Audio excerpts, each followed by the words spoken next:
Buenas tardes, noches, días, para el momento en el que lo estés viendo. Bienvenido a este canal de tu comunidad cristiana reformada que tú lo haces y tú lo construyes siguiéndonos en este camino espiritual hacia Dios.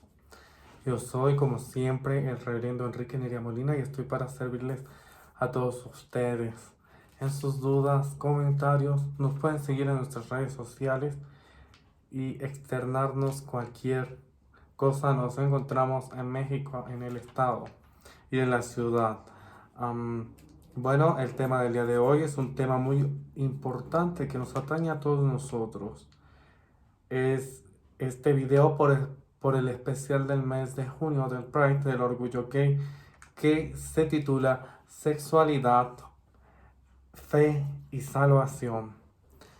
Am, Nuestra sociedad tiene una paranoia de desnaturalizar las funciones sexuales que son muy importantes en nuestra naturaleza.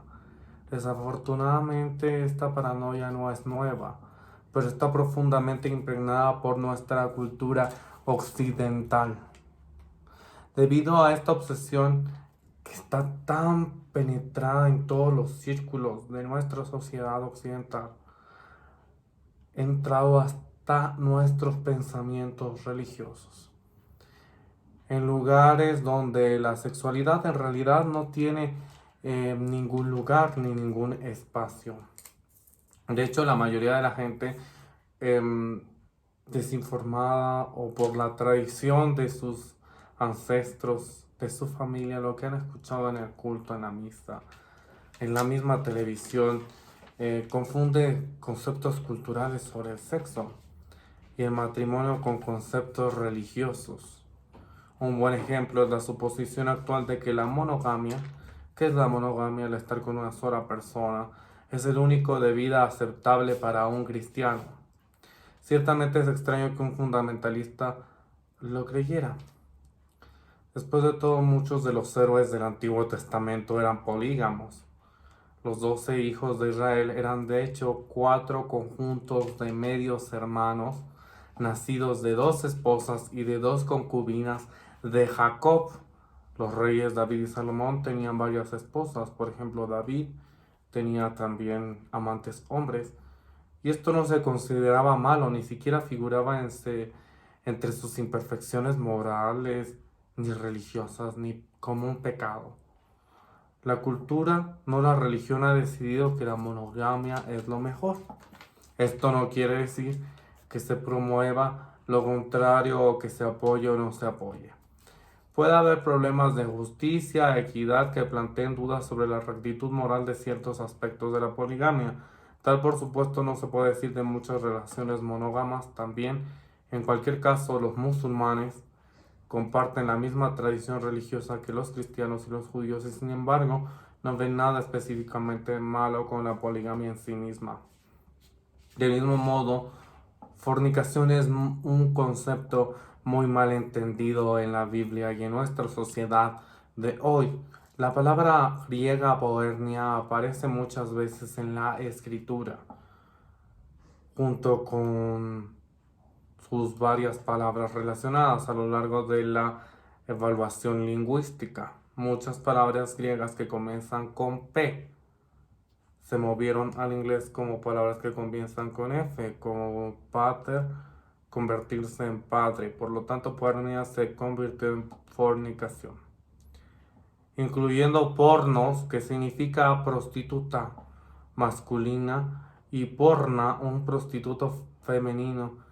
Aunque estas formas de prostitución no tienen nada que ver con el sentido moderno, por supuesto. Pero al transcribirse así, en lugar, la palabra hemos ido deformándola al traducirla tanto al inglés como al castellano.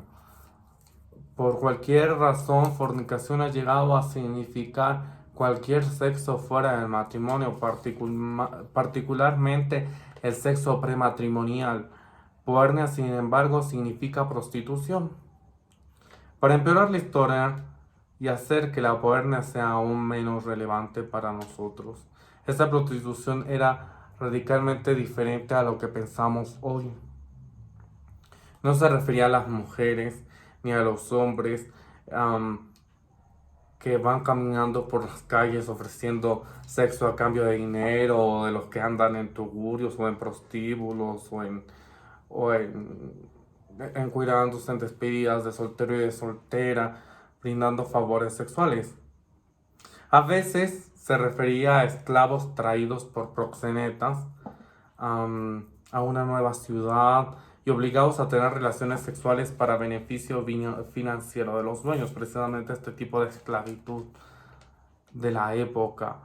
A menudo significaba sacerdotes también y sacerdotisas de los dioses paganos que tenían relaciones sexuales con fieles con parte de dar culto a la fertilidad. Un ejemplo de estos clarísimos, por ejemplo, lo podemos encontrar en las leyendas, ¿no? Cuando se supone que alguien quería el favor del dios, iba con el sacerdote de tal dios, entonces este sacerdote de este dios se drogaba y tenía relaciones sexuales. Entonces ya se supone que este sacerdote en ese momento en la prostitución cultica no era el sacerdote, sino era el dios o la diosa. Entonces, por eso existían, por ejemplo, los semidioses, ¿no? Era un ejemplo, ¿no? Porque era la relación del sacerdote que estaba poseído por la deidad con la persona. Entonces el hijo que naciera, mitad hijo de ese Dios y mitad hijo de la persona, ¿no? Humana. La idea también era para tener buenas cosechas, iban a los templos y hacían ofrenda monetaria y tenían relaciones sexuales con el sacerdote o la prostituta del templo o prostituto del templo. Con el sexo estaba asociado con la fertilidad de manera apropiada. Este acto pedía en favor a los dioses para una cosecha buena. Por ejemplo, esto lo podemos ver claramente en el culto de Baco, en el cual se mantenían relaciones sexuales. Baco era el dios romano y griego del vino y de la sexualidad. Y pues uno se emborrachaba tanto, tanto, tanto y tenía relaciones sexuales, había todo un culto iniciático. Entonces, en esto podemos ver a qué se refería también en el contexto de la Biblia. De hecho, las palabras hebreas usadas para estas prostitutas sacerdotisas era ese que era Kadesh con S y Kedashah, que técnicamente significan hombre santo y mujer santa. En la Septuaginta, que es una de las traducciones bíblicas que la mayoría de las personas utilizamos del Antiguo Testamento, la traducción griega del Antiguo Testamento, estas palabras a veces se tradujeron como pornos y porna. El problema con Poernia entonces no era que fuera tan malo sexualmente, sino que era idolatría. No de que tuviera tanto sexo, o de que tuviera sexo con hombres o con mujeres, o con quien lo tuviera con una vaca, con un perro, sino el problema era que era idolatría sexual, que se adoraba a otro Dios que no era el Dios de Israel, el Dios de Moisés, el Dios de Abraham, el Dios de Isaac, el Dios de Jacob.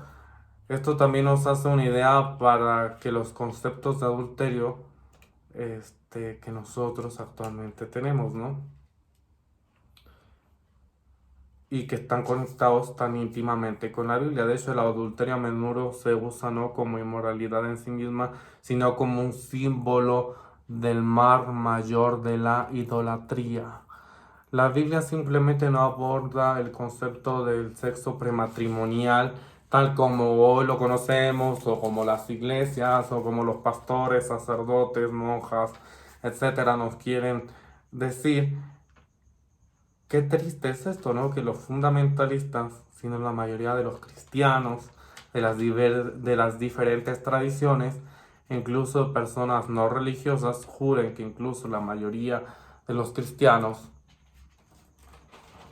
que practican el sexo prematrimonial probablemente crean que la Biblia dice que está mal y que de este modo lleva consigo algún tipo de culpa lamentable o que te lleva al infierno, que es un pecado. Todo esto es causado por interpretaciones erróneas y tomar palabras de un entorno cultural y ponerlo en otro entorno cultural. Y aparte también, o sea, es una parte de manipular a las personas, ¿no? Porque quien tiene el control de su sexualidad, o como se diría, ¿no? Quien lo tiene agarrado de los... puede controlarlo todo en el ser humano, ¿no? Cómo piensa, cómo actúa. Nuestro punto que queremos exponer en este momento es que la sexualidad no tiene nada que ver con la salvación. La sexualidad es parte de nuestra naturaleza y es parte de la creación de Dios.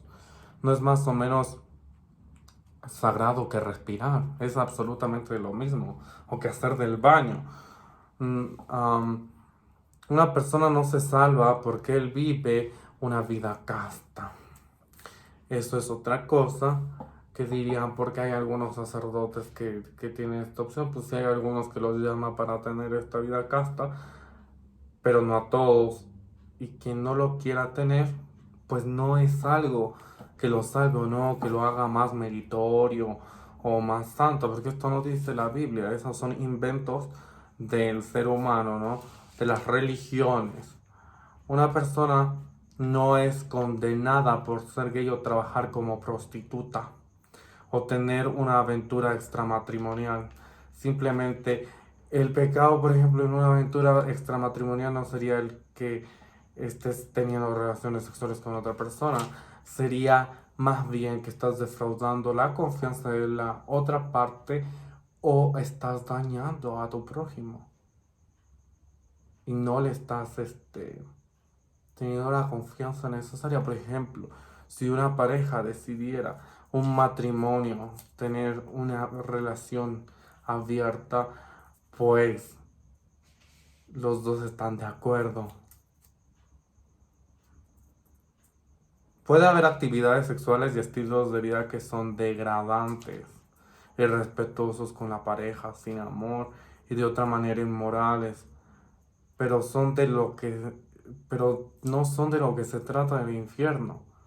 Y mantenerse alejado de ellos no es de lo que se trata el cielo. El cielo tiene que ver con nuestra relación con Dios, no con nuestra relación con nuestra sexualidad. ¿Qué es la salvación? La idea de ser bueno es tan entrelazada con ir al cielo en nuestras mentes que a menudo es difícil borrar esta noción no cristiana de nuestros pensamientos. No ir al cielo porque hago el bien o, o porque hago el mal. El cristiano no es un sistema moral, es la ofrenda de Dios de gracia gratuita por nosotros. Y Jesús lo dice claramente, por ejemplo, en Juan 6:51, yo soy el pan de vida que ha descendido del cielo. Cualquiera que coma este pan vivirá para siempre, y el pan que daré es mi carne para la vida del mundo. La encarnación y pasión están envueltas en la Eucaristía. La palabra de Dios, el amor creador que hizo el mundo, se convirtió en un ser humano. Él vino entre nosotros como Jesús de Nazaret. En la última cena, Él nos dio su cuerpo y su sangre a través de la Eucaristía, el sacramento de la Sagrada Comunión, de la Santa Cena. Este es el nuevo milagro de la encarnación, que el pan y el vino se conviertan en el cuerpo y la sangre de Cristo. Y que además, cuando nosotros somos hijos bautizados de Dios, comemos de este alimento sagrado, también nosotros nos convertimos en este momento en el cuerpo de Cristo. Los que crean y son bautizados serán salvos, dice Marcos 16:16. Nuestras creencias se hacen tan real en el altar cuando recibimos a nuestro Señor en el pan o en el vino, en la tradición cristiana que estemos. Cualquiera que coma vivirá para siempre, dice, hay que prestar mucho oído a eso. Y hay que ver que estas palabras vienen directamente de un corazón de un padre y de una madre llena de amor que es Dios. Cualquiera que coma de este pan vivirá para siempre. Si hay alguna parte de la Biblia que literalmente diga que es palabra de Dios, tiene que ver con el yo soy, que son las declaraciones de Jesús. En el Antiguo Testamento Dios reveló su nombre como yo soy, en hebreo que se convierte en Yahweh, el que siempre es en tercera persona. Esta palabra a menudo se traduce como el Señor, con letras mayúsculas, porque los judíos la consideraban demasiado sagrada para pronunciarla y se sustituía la palabra hebrea por Señor, Adonai en su lugar. La Septuaginta recogió esta traducción y la tradujo a Yahweh como Kyrios, la palabra griega que significa Señor. Las traducciones de la época exigían que los estudiosos citaran y los eruditos anteriores, al igual que muchos académicos hoy en día. Los mismos profetas citaron a Dios a menudo con palabras como Yahvé dice, el Señor dice. Cuando Jesús simplemente dijo yo soy, Él no solo hablaba con autoridad, sino que se estaba apropiando del sagrado nombre de Dios. Es por esta supuesta blasfemia que los judíos trataron de apedrearlo justo después del discurso de yo soy el buen pastor que podemos encontrar en Juan 10:7-33. Así es que tenemos a Jesús, la palabra de Dios hecha carne, logos, hablando en un discurso directo con propia autoridad, que dice, cualquiera que coma de este pan vivirá para siempre. Este es el mensaje de salvación. Es la verdad central de todas las escrituras. Así como podemos estar seguros de la vida eterna, no porque seamos castos, o puros, o heterosexuales, o célibes, o monógamos, sino porque Jesús derrama su sangre y nos hace su cuerpo. Dios elige encarnarse en nuestra propia carne, por muy imperfecta que sea, como el día de la Pascua nos dice. Esta carne nunca puede morir. Entonces, queridos hermanos, esperamos que todas las personas que vean este video se quiten de tantas ataduras. A veces los ministros de Dios, en vez de liberar, cargamos más en el saco, más piedritas a cada uno de los fieles. Pero tenemos que sentirnos libres de acercarnos al sacramento de la Santa Cena de la Eucaristía. Nos tenemos que sentir libres de ir al culto, de orar en nuestra casa. No importa el estilo de vida que llevemos, siempre y cuando llevemos lo importante que es amar a Dios sobre todas las cosas, a nuestro prójimo como a nosotros mismos. A través de esa y de esas palabras, a través de ese mandamiento, podemos ir midiendo si estamos haciendo el bien o el mal. Si yo, al tener relaciones con una persona, lastimo a otras personas, pues tendría que dudarlo, ¿no? Pero si no le hago daño a nadie, si amo a esa persona, si no me estoy dañando a mí, pues no hay ningún problema.